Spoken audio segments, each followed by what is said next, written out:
This is Taha. This is Anaina, This is Moi Masala.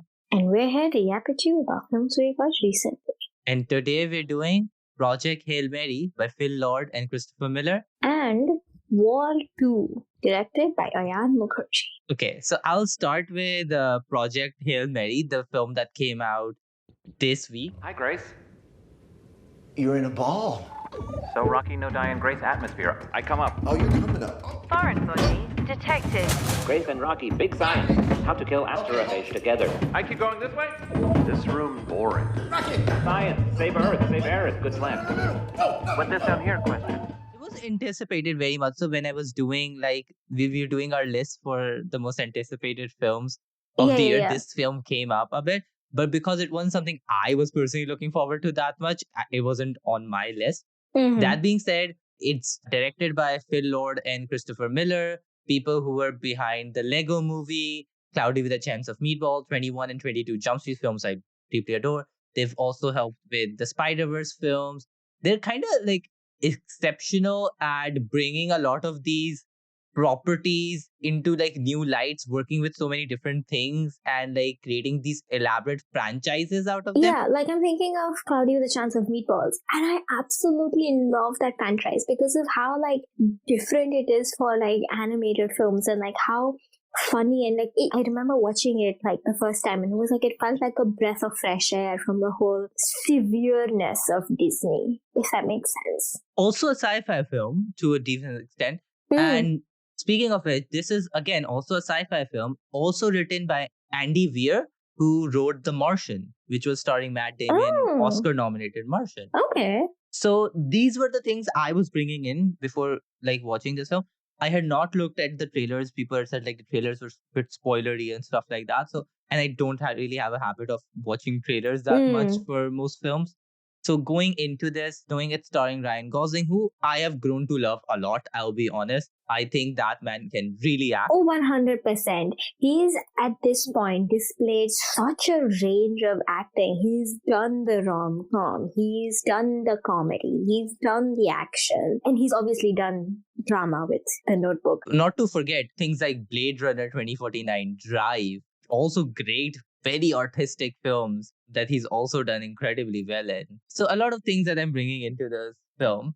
And I think as a sci-fi adventure film, this really, really does deliver, right? Mm-hmm. It works really well. This is something you take your whole family to and everyone has a great, nice time. Someone made a really good comparison. It's like your E.T., it's like your The Iron Giant, where it might have this sci-fi premise, but everyone feels nice by the end of it. Everyone enjoys it. It's a very 4-quadrant kind of film. You know what I mean? Okay. Yeah. I mean, there's something in it for everyone. Exactly. That being said, I do have specific critiques of how the sci-fi element as much of it, right? Mm-hmm. But before I start, obviously the plot, I'm going to limit spoilers again. I'll say spoiler warning for when I want to get to that part. So Ryan Gosling plays this science teacher, Ryland Grace, who basically wakes up on this spaceship by himself because his crew is dead and has no memory of why he is there and why he got there, and kind of is figuring it out the course of the film.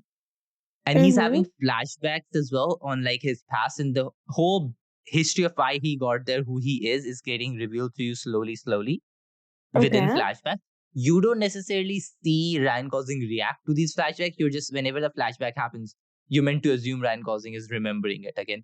And this is my first critique of this film, where you encounter the flashbacks, but you don't see Ryan Gosling remembering them. So you're never sure as how Grace is specifically processing this memory. And you see it through his actions, yes. And that is, again, really props to Ryan Gosling for acting in this film, where he is, again, the only person on screen, at least the only human person on screen for 70% of this film. There is no film without Ryan Gosling's acting, right? Yeah. That being said, when I was getting these flashbacks, I was just what is his reaction to some of these parts more because I can see what his actions is, but I want to also see how he's reflecting a bit more on these things. Yep. Right. But anyways, and then he's trying to figure out how to basically save the earth. But like I said, I think as like this feel-good, great sci-fi film, it works really well. I just on the bat can say the cinematography is great. The shots of space, the vastness, epicness, it really understands. Even the spaceship shots are really fun. They're done very well, like the rotating cameras, and there's a sense of dynamism to everything when he's outside the space. And the cinematography is done by Greg Fraser, who's done cinematography for Dune, the Batman, the creator. So, like someone who really understands this. I mean, I've watched the trailer, and just from the trailer, you can see like the Dune influences, the kind of same style, the same kind of shots as that, like, are probably his personal style in it as well. Yeah, like, clearly. I And think they're he's beautiful. really, really able to capture scale so well. Like, I think that's one of my Mhm. favorite parts of Dune as well. Where with Villeneuve's direction, Fraser's like cinematography, and also the VFX. I don't know who the VFX supervisors in those films are. Dune is able to capture scale so insanely well. I think this film is also to a large degree able to do that. Yeah, And I yeah, think yeah. it's the second part of this film that really, really shines is the score. The score is done by Daniel Pemberton. Yes. Yeah. Spider-Verse films, Materialist, which we something Birds of Prey, again brings a lot of energy. He has an impressive discography. Oh, definitely, right? And the score really, really shines with this film because there's so many moments where you're just left with the score and Ryan Gosling Mm-hmm. and this vastness. So they're like kind of three characters on display, which is Ryan Gosling, the cinematography, and the score, and you're just playing off of all of that. Yeah. I think when those three elements gel really well, you have a fantastic kind of image in your mind that kind of sets what the film is like, is perceived and like looked at. Yeah. And I think, again, credit to Lord and Miller here because I think they also understand how all three are working in tandem really well because you have sequences where you have this great cinematography and Ryan Gosling, but the sound gets cut off and you're just left in this vastness alone and you feel that really well. You'll have scenes where the cinematography is like much more closed in and you have score and Ryan Gosling just playing off of each other. So you're just very intimate. And then you have no Ryan Gosling and this cinematography and the score are playing. Even when you remove, you add to it. The absence creates another line of dialogue the film is working towards, right? Yeah. So I think that also works really well. Now I want to get into some spoilers parts where I want to talk about as a sci-fi thing, does this work for me? For me. So the thing is, you learn that he never wanted to go on the spaceship. The person who had to go died because of an accident and he was sent up against his will. Like he was kind of just drugged, put in a coma, sent because he was like the only person who they could rely on to do this. Okay. Right? The Earth's sun is getting destroyed by this like kind of sun-eating virus kind of thing. And he meets an alien in space, which is a 5-legged rock monster. Okay. And he becomes best friends with him. And they both of them are there to just figure out how to not have their sons die. Okay. That's like the more sci-fi elements of this film. Firstly, the people say that in the trailers that Rocky is the Rock's name. He just names him Rocky. Like there was a spoiler for it. And I was like, yeah, I'm sure the trailer spoiled it. I don't think it was that incredible of a plot twist or anything that came to me where I felt like so incredibly blown away by like something. And that's like my kind of thing with this film where none of the sci-fi elements feel like super fascinating to me. And there are two ways I think sci-fi elements can do that, right? Really well. All sci-fi is a commentary on the present, right? Of or course, on yeah. the world now. So you are either seeing to the expansive world a commentary on ours, right?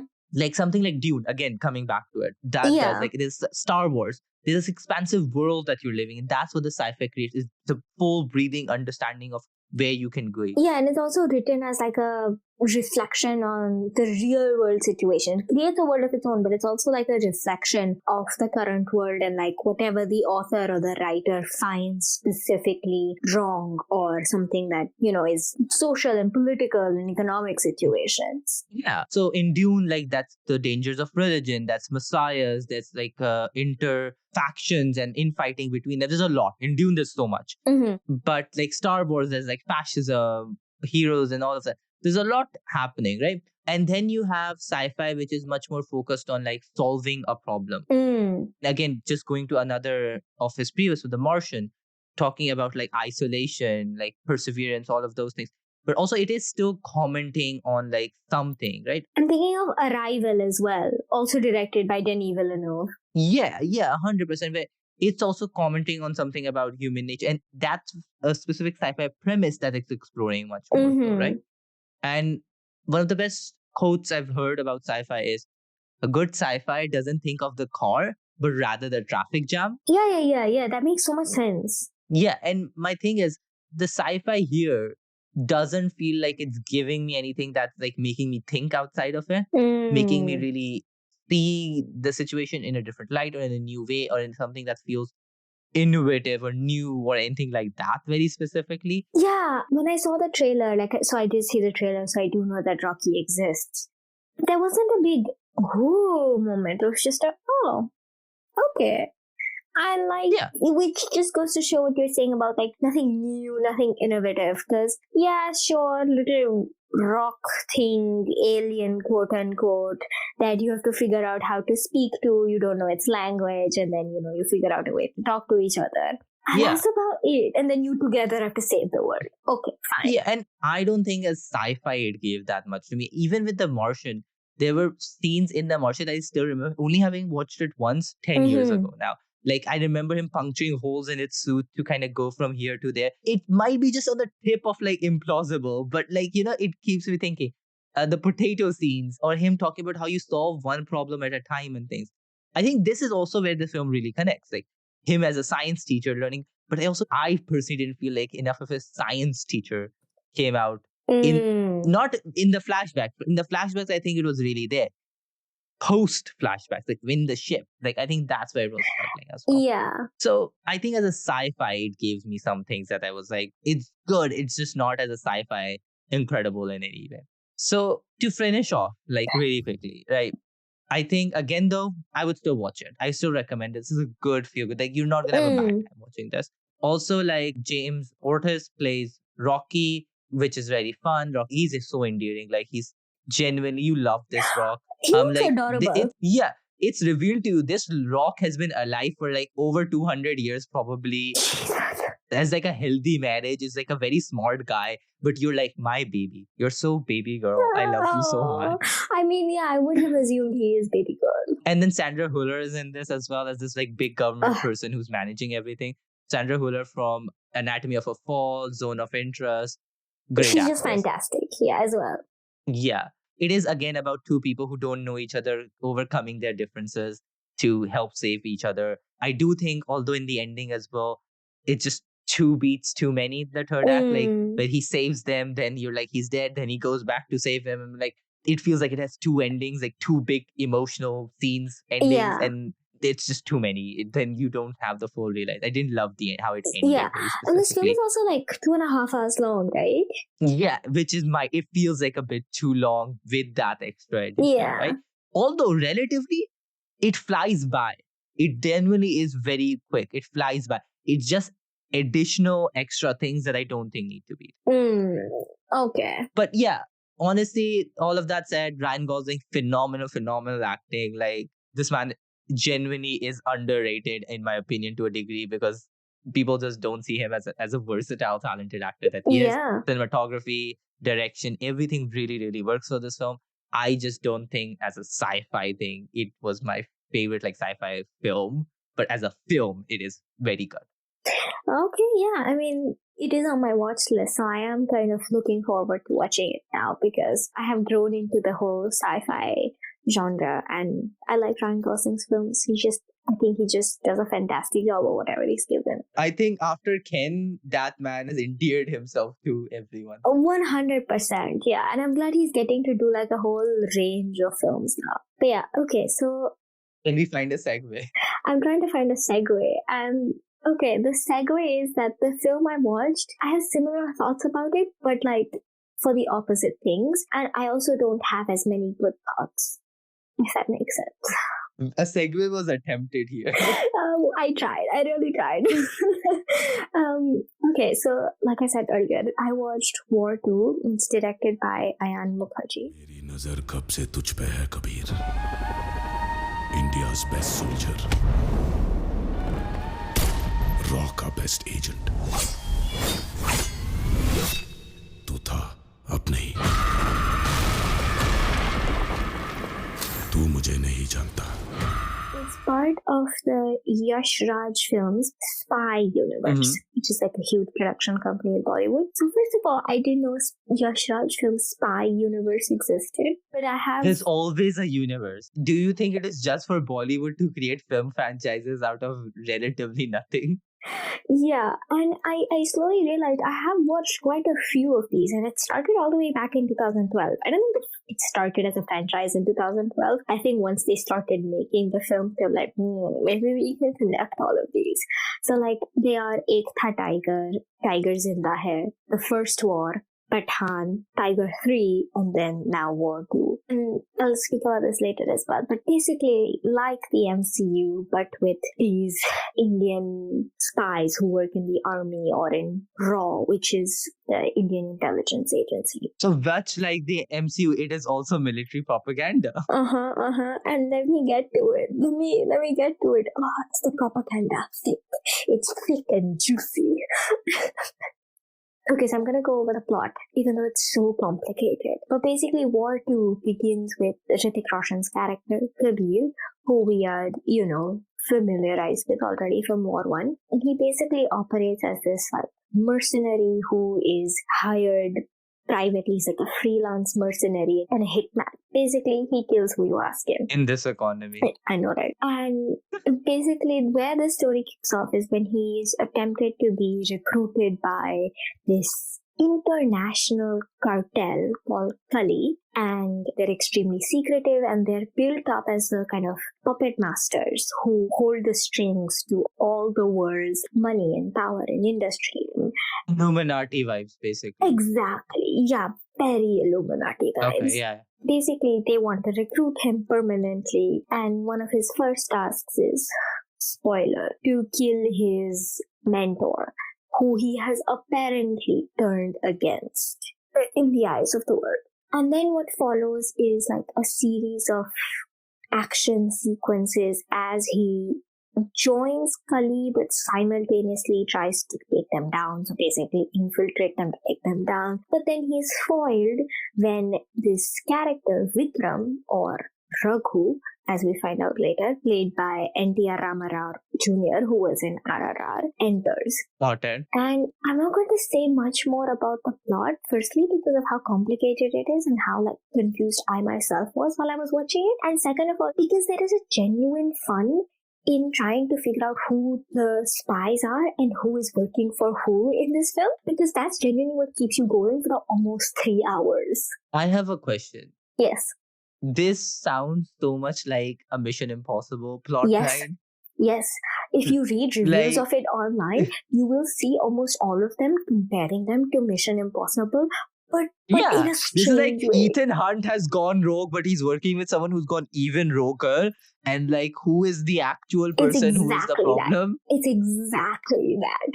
But it's always clear to us that from the very beginning, even when we are oh, maybe Kabir has gone rogue, you get a flashback sequence and you're like, no, he's not rogue. Okay, so the film's never making you actually scared. Because, and here comes the propaganda part, the guy who is in the Indian military, who was recruited from nothing into the Indian military and Indian intelligence agency, cannot ever go rogue.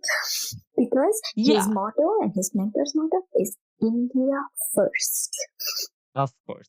And you're going to love this so much. It genuinely made me laugh when I joined the dots of what they were trying to do. Because Kali, this Illuminati, this thing, is run by people from different countries. Oh, I was genuinely convinced that they were going to be run by Muslims. Oh, I was thinking it was going to be Pakistani Muslims. I was so convinced. No. You're not entirely wrong.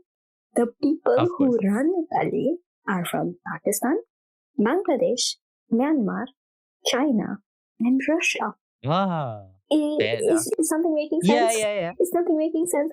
All our neighbors are against us. It's all coming together, As guys. a Pakistani, this is just so fun because you're just sitting there being like, why are you so obsessed with me, bestie? Like, I feel most Pakistani people, when they see all of it, they're just like, again, Pakistan has its own problem, like, obviously. Yeah. But the scale difference is like sometimes so obvious, and you're just like, why are you so obsessed with me, bestie? Yeah. Oh, by the way, I forgot Sri Lanka. So it's all of India's course. neighbors. So it's Bangladesh, Pakistan, Sri Lanka, Myanmar, China, and Russia. Poor little India. Everyone who has beef or is currently like actively in some way, quote unquote, warring or like conflicting with India. And then Russia, for some reason, an ally.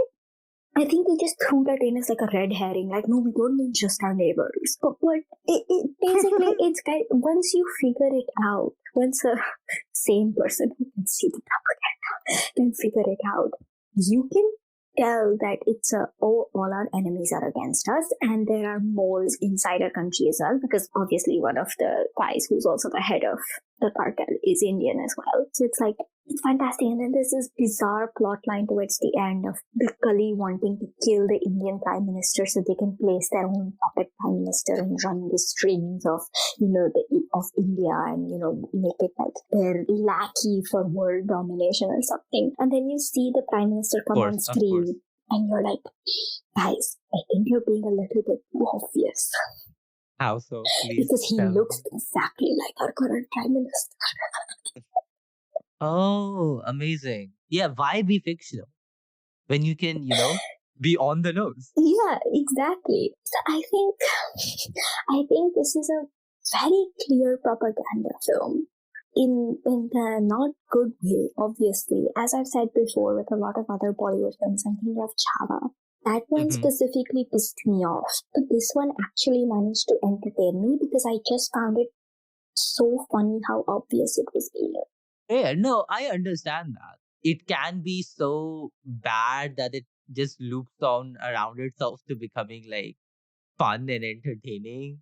And I fully do see that. Like, Yeah, and I think one of the aspects of it that kept me, and I'm solely talking about plot here, because it's just, this film is so like plot thick. Everything else in it is shit. Acting, horrific. It's just not good. I used to actually genuinely like Hrithik Roshan because of, his ability to, like, I'm thinking of him specifically in Zindagi Na Milegi Dobara, where he plays this like funny asshole, but someone who has a lot of depth to him so well.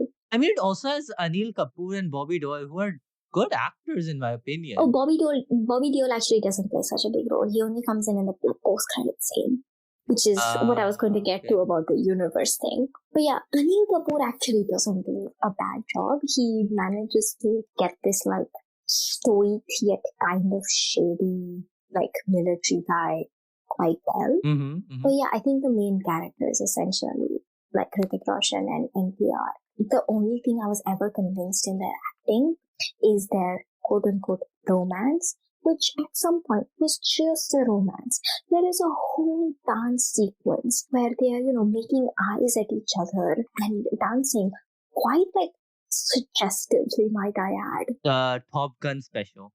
Exactly. And when you listen to it, it's like very romantic if you try to read it that way. Yeah. That's why Top Gun, the first Top Gun specifically, is like one of my favorite like queer films, even though it's not, because of like how aggressively masculine it is. It just feels kind of gay. Where I'm like, Tom Cruise and Val Kilmer are making eyes at each other in a locker room, shirtless, and then they're snapping at each other, like making biting motions at each other. And I'm like, there is just sorry. I am so sorry. There's just no sane way any human If throughout the course of like 3 hours, these two characters repeatedly refer to each other as partners. Oh, even better option. It's Steve and Bucky. Since you mentioned the MCU, it's Steve and Bucky. Yeah.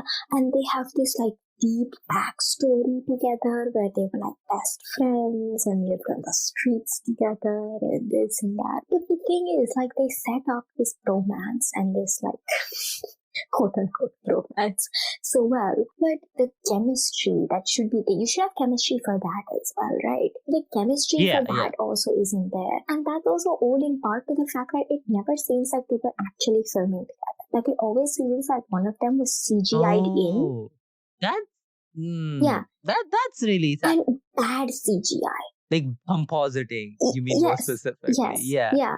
Which is Oh, quite disappointing because this is one of the most expensive Bollywood films, Indian film ever made, okay. and the CGI and VFX in it is just awful. Like right from the get go, it's really, really bad. And even in sequences where you know you have to use CGI because some of these action sequences are just not possible to do because of their scale, it's still not good CGI. And then that same bad CGI is replicated in places that there is no need for CGI. So I want to know where all this money went in making of this film. The actors? But then they don't do a good job either. I think my favorite moment of Hrithik Roshan in this They film... don't need to. They have the money now. My favorite moment of Hrithik Roshan in this film was when he was dancing in that aforementioned sequence I was talking about. Because man, that guy can dance. But that's always been one of my most favorite things about him, is the fact that he is such a good and such a beautiful... He really is a beautiful dancer, and he seems to enjoy it when he's doing it, right? So it's a joy to watch that. I just wish it had been in a better circumstance. So that's sad. Yeah. Personally, not having watched this, just reading all of the letterbox reviews, such as "Call Me by Your Name" action version. Holy shit, this was gayer than both RRR and War 2019 combined. But I think this film would have been made much better if they just kissed. It's all smooth. Exactly. Just a little, and it would have been fine. It would have been so much better. Like, obviously, all the propaganda would have still been there. But, yeah, I'll take it. Yeah. Something for you, something for me, That's how it works. Yeah. You give a little, you get a little. And that brings me to my final point of like the propaganda-ness of Bollywood and all these major like Yash Raj films, and Aditya Chopra, who is now the head, like main producer of Yash Raj films, used to make genuinely good films. Like even in the Yash Raj film Spy universe, the earlier films were against right-wing nationalism and like extremism. Right? They were promoting a certain like harmony, especially with Pakistan, by like suggesting cohabitation and like romance, cross-border romance and stuff like that. But then it's important to remember that some of the earlier films were made in 2012 and 2015, way before this current like administration became. Yeah, and this like rise of like sentiment came through, which so predominant. Exactly. Which is exactly. And like I said, with certain elements of this film, it's kind of hard not to see influence then that the government, the current government, has had on Bollywood and the kind of output of films that is currently happening, which is very, very disappointing to see. There seems to be no end of it. Because, like I said, at the end of this film, in the post-credit scene, Bobby Deol and this other girl, they set up another film, which follows similar undertones of this like underground organization that's like called Alpha or something, about being on top, etc., etc. So it makes me a little bit like, as much as I talked about like this film being entertaining to watch and etc., because of certain elements that I obviously don't agree with. It's just, I'm putting that specific lens on them. What brings you back to like reality is the fact that it's part of this larger movement of Bollywood, the biggest film industry, one of the biggest film industries in the world. The biggest film industry in the world. Being used as a tool of propaganda, which historically film has been used as propaganda tools. And what I mean is, it's disappointing to see it happen so obviously with no end and nothing significant stopping it. It's okay. I'm pretty sure the Indian censor board did remove something that was not necessary. Don't worry. Cough, cough. They banned the voice of Hind Rajab recently. Cough, cough. Doing important work. Right? It's important to see violence on screen, but not when it's real violence. No. But yeah. Yeah. So I think that was just, while it was like funny to watch it was only funny because I was coming at it from a place of like humoristic pessimism. Yeah, that's fair. There is a joy to like watching things like that, and reclaim whatever joy you can from this world. Yeah. So yeah, those were our thoughts. Thank you for tuning in. This podcast is produced solely by us with musical assets from Pixabay. If you enjoyed this, please do share it. See you again next time. Bye bye.